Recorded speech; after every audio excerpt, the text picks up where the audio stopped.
Buenas, mi nombre es Tomás y en este teórico vamos a comenzar nuestra aventura explorando la anatomía del miembro superior.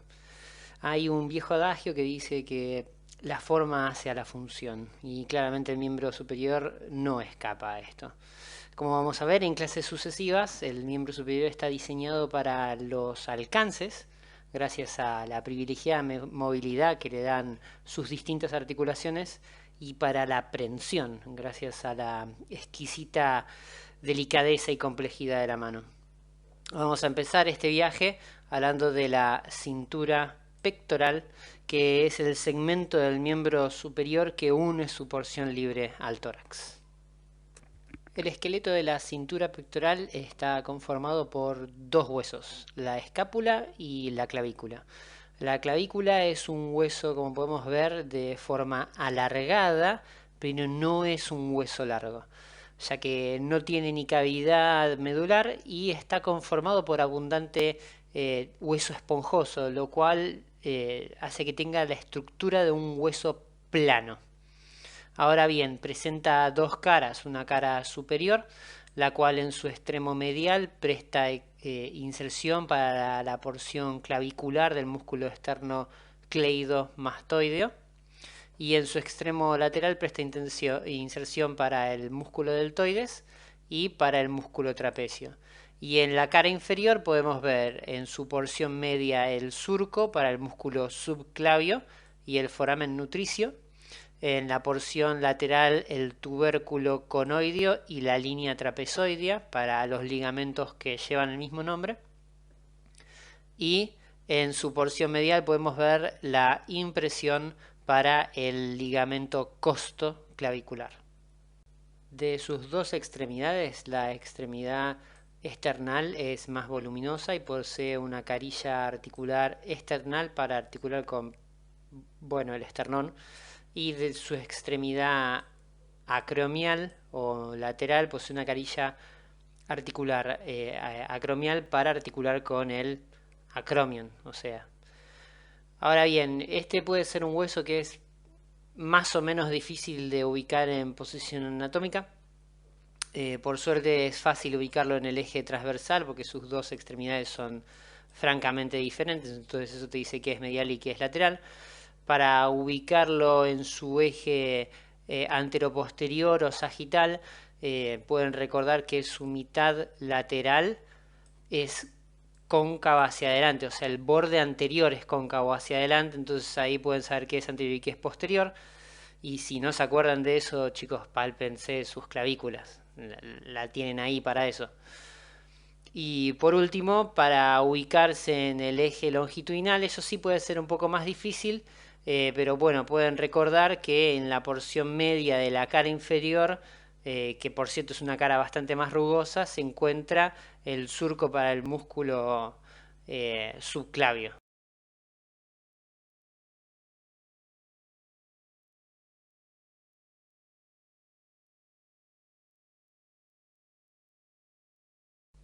La escápula es un hueso plano que posee dos caras, una cara cóncava anterior que posee la fosa subescapular que presta inserción al músculo del mismo nombre, y una cara posterior convexa, la cual está dividida en dos porciones por la espina de la escápula. La espina de la escápula nace en el borde medial, en el tubérculo deltoideo, que como pueden ver tiene forma medio triangular, y se dirige hacia el ángulo lateral de la escápula y termina en una dilatación que se denomina acromion. Como habíamos dicho, la espina divide a la cara posterior en dos porciones, una fosa supraespinosa hacia superior y una fosa infraespinosa hacia inferior, que prestan inserción a sendos músculos del mismo nombre. A su vez podemos ver que en el borde lateral de la fosa infraespinosa encontramos una cresta. En esta cresta se insertan los dos músculos redondos. Hacia superior se inserta el músculo redondo menor y más hacia inferior se inserta el músculo redondo mayor. Bien cercano al ángulo inferior de la escápula, la cual a su vez en su porción posterior presta también inserción al fascículo escapular del músculo dorsal ancho.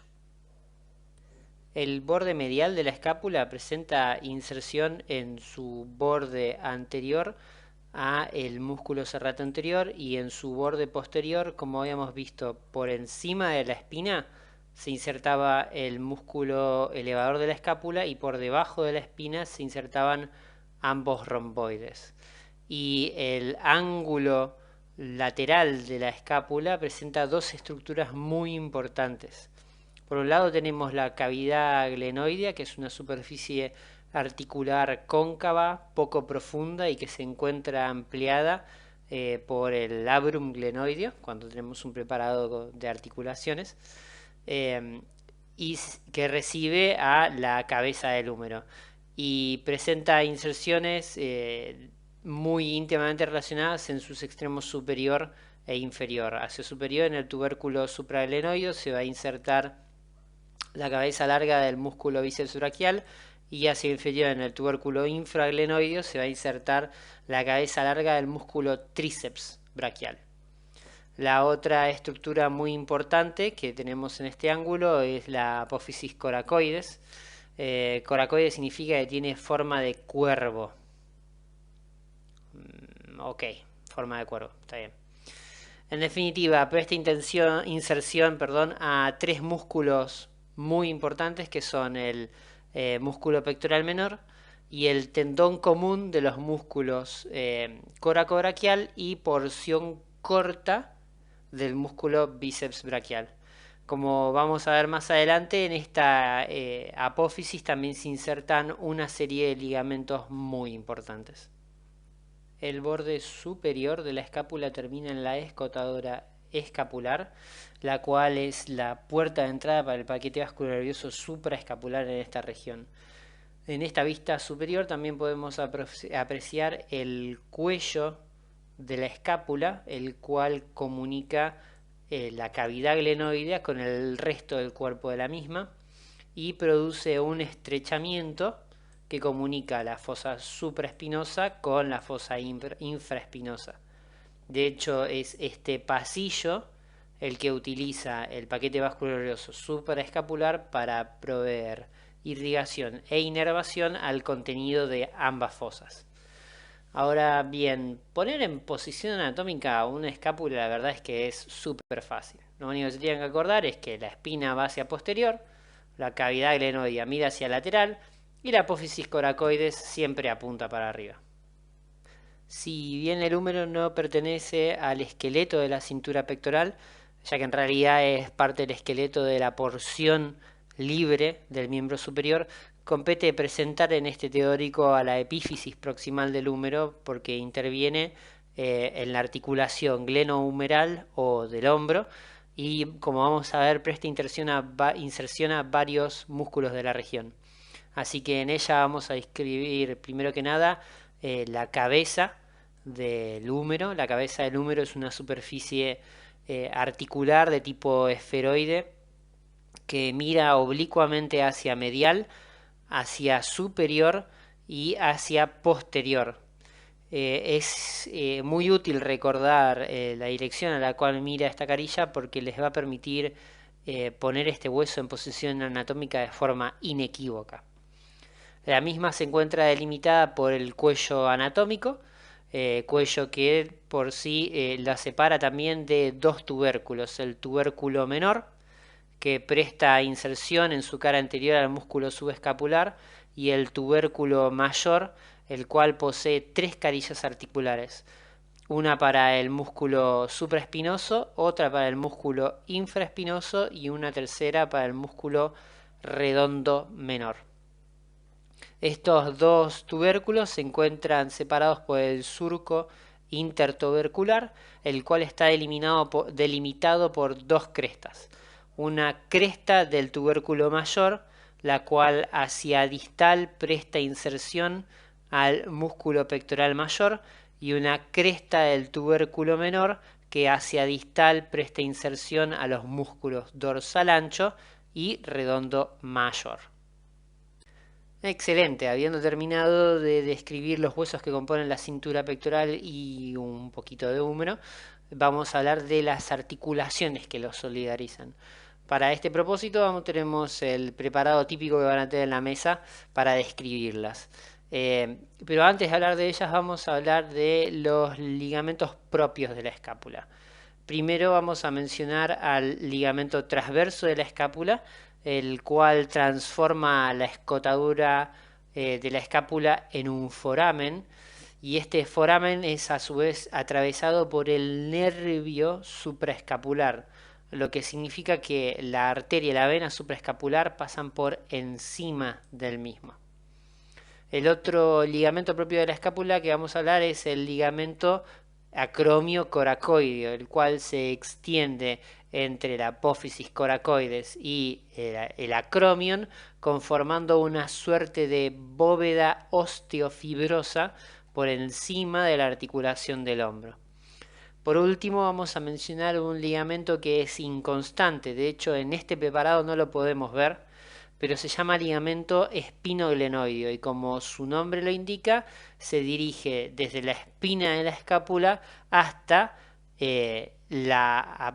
hasta la cavidad glenoidea, hasta la base de la cavidad glenoidea, y configura otro foramen a través del cual pasa, como siempre venimos diciendo, el paquete vascular-nervioso supraescapular.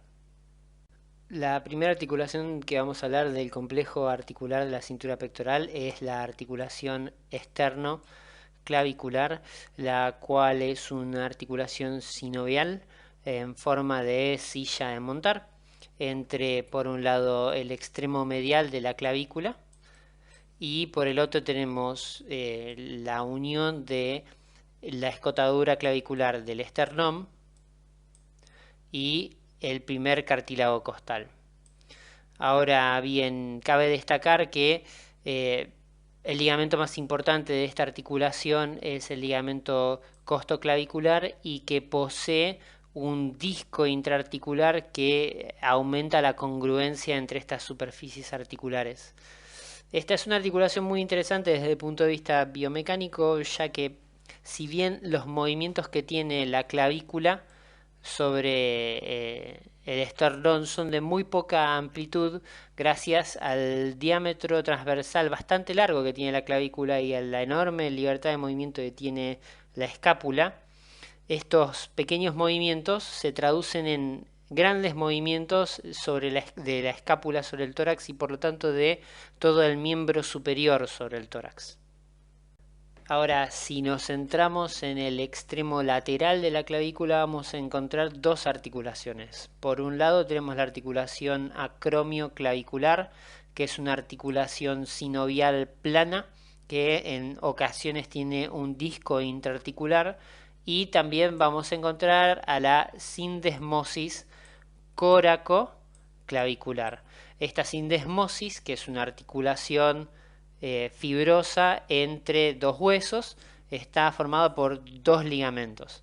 Por un lado tenemos el ligamento trapezoide que se inserta en el borde superior, en la porción posterior de la apófisis coracoides hasta, bueno, la cara inferior de la clavícula, y el ligamento conoide, el cual se inserta en la base de la apófisis coracoides y se dirige a la cara inferior de la clavícula, y bueno, el tubérculo que habíamos visto que tenía el mismo nombre que este ligamento.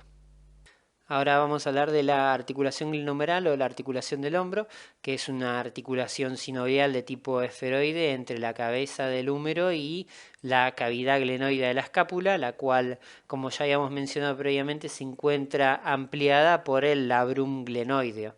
Esta es una articulación que tiene la particularidad de tener una cápsula sumamente laxa, lo cual es fundamental para el privilegiado rango de movimiento que ofrece esta articulación.